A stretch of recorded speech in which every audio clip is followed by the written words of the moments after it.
Hare Krishna. So, welcome you all on our 90 episode book reading from Canto 10. So, today we'll read chapter 29 and 30. Om Jnanatimirandasya Jnananjana Salakaya Chakshur Unmitam Yena Tasmai Shri Gurve Namaha Namo Vishnu Padaya Krishna Prasthaya Bhutale Srimati Bhakti Vedanta Swami Nitinamine Namaste Saraswati Devi Gaura Vani Pacharine निर्विशेष शून्यवादी पाश्चात्य देशतारिणे जय श्री कृष्ण चैतन्य प्रभु नित्यानंद श्री अद्वैत गदाधर श्रीवासादि गौर भक्तवृंद हरे Krishna Krishna Krishna Hare Hare Hare Ram Ram Ram Hare Hare. Thank you all for joining me and inspiring me to continue these episodes. So today is chapter 29 and the chapter title is Krishna and the gopis meet for the rasa dance. So this chapter describes how Lord Sri Krishna, intending to enjoy the rasa dance, engaged in arguments and counter-arguments with the gopis. Then there is a description of the beginning of the rasa dance and the Lord's pastime of disappearing from the midst of the gopis. So remembering the promise he had made to the gopis when he had stolen their clothes, Lord Krishna employed his Yoga Maya potency and manifested within himself the desire to enjoy pastimes during an autumn night. Thus he began to play his flute. When the gopis heard the flute sound, the impulses of Cupid very violently arose within them, and they immediately abandoned all their household duties and hastily went to Krishna.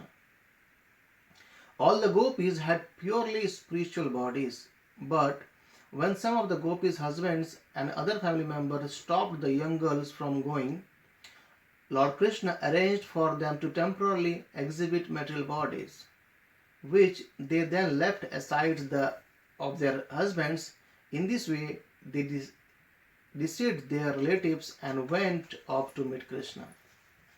When the gopis came before Lord Krishna, he asked, "Why have you come?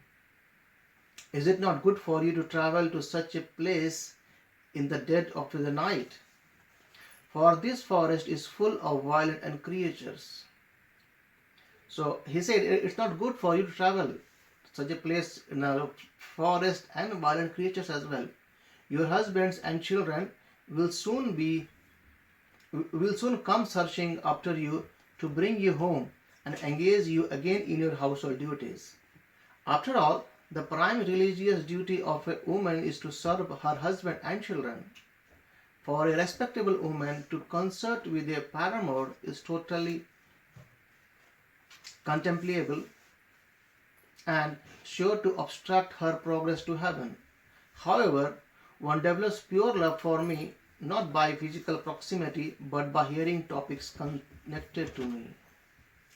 By viewing my duties from in the temple, by meditating upon me, and by faithfully chanting my glories. Therefore, all of you would do best to return home. So Krishna is saying here, that just trying to tease them, and also he's saying that you can get my pure love just by hearing about me, just by seeing my deities, viewing the deities from the temple, and meditating upon me, and faithfully chanting my glories. So the gopis were crestfallen to hear this, and after crying a little, they replied with a bit of anger, "It is very unfair for you to reject young girls who have abandoned everything in their lives and come to you with the exclusive desire to serve you. By serving our husbands and children, we receive only pain, whereas by serving you, the dearmost soul of all living beings, we will perfectly fulfill the true religion duty of the self.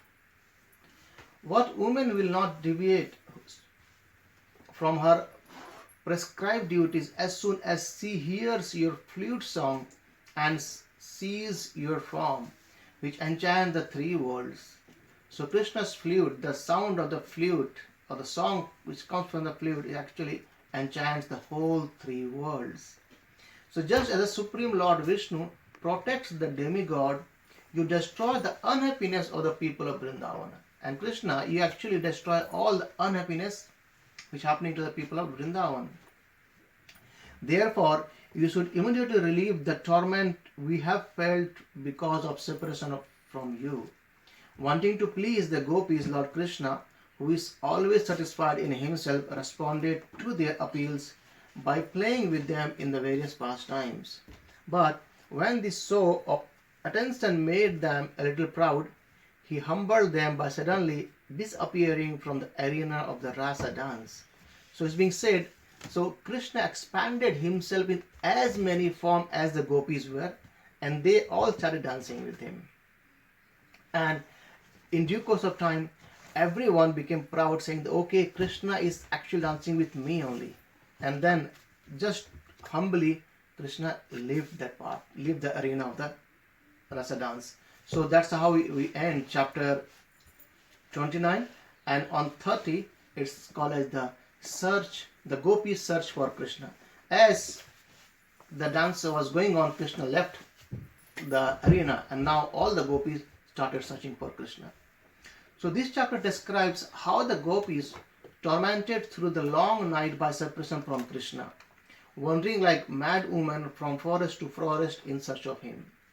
So when Sri Krishna suddenly disappeared from the arena of rasa dance, the gopis, their minds fully absorbed in thoughts of him, began looking for him in the various forests. From all the moving and non-moving creatures, they asked for the news of Krishna's whereabouts. Finally, they became so distraught that they began imitating his pastimes. So now they are searching for Krishna, and no one is replying. Even they are asking to every, even non-living and living creatures, like they're asking for trees as well. Later, while wandering in a corner of the forest, the gopis saw Sri Krishna's footprints, which appeared mixed with Srimati Radharani's. So they saw where Krishna's footprints and mixed with Srimati Radharani's. So seeing those footprints perturbed them greatly, and they declared that surely Srimati Radharani must have worshipped Krishna with unusual excellence, since he had been privileged to associate with him in seclusion.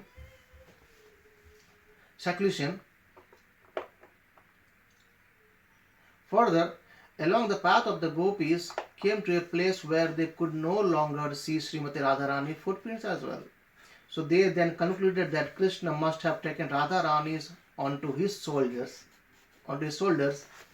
In another place, they noticed that Krishna's footprints were showing only the toes, and the gopis concluded he had been picking flowers with which to decorate his beloved.